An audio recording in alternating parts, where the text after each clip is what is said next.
Kabisang dalamhati at panghihinay ng mga kaanak ng mga biktima ng walang habas na pamamaril sa Kawit, Cavite ng Biyernes. Hiling nila maparusahan ng lalaking tumulong sa napatay na gunman. May live report si Haji Rieta.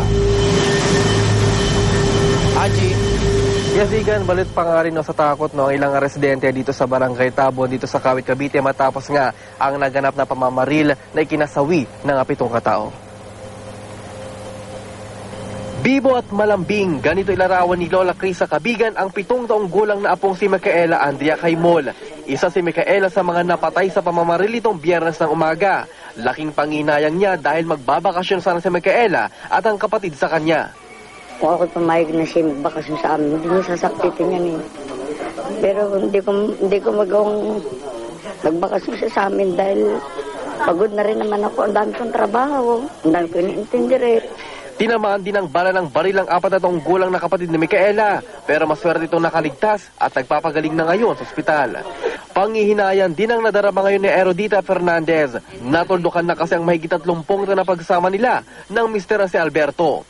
Kabilang din sa 7 biktima si Alberto na isang aircraft mechanic sa isang foreign airline company. Na-tension na ako. So, yung manager ko, at saka yung isa pang friend manager, bali yun.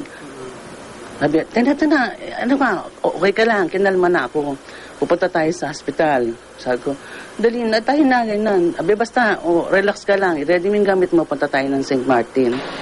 At ngayong isa ng suspect at posible na makasuhan si John Paul Lopez, ang di mo nag-reload ng mga bala sa baril ni Ronald Bae, isa raw itong hustisya para sa kanila. It's about time na mabigyan na talaga ng katapusan tong mga issues na to. Kasi talagang, marami namang mag-attest na talagang may kinalaman din siya. Ayon sa ilang residente ng Barangay Tabon, malaki ang pinagbago ng kanilang barangay matapos ang krimen. Halos wala na raw kasing laman ng kalsada, lalo na kung 10 oras ng gabi. Medyo malungkot kasi di natin masabi siya. Natin naging kakilala rin. Para sa akin na bangungot pero hindi parang panaginip lang.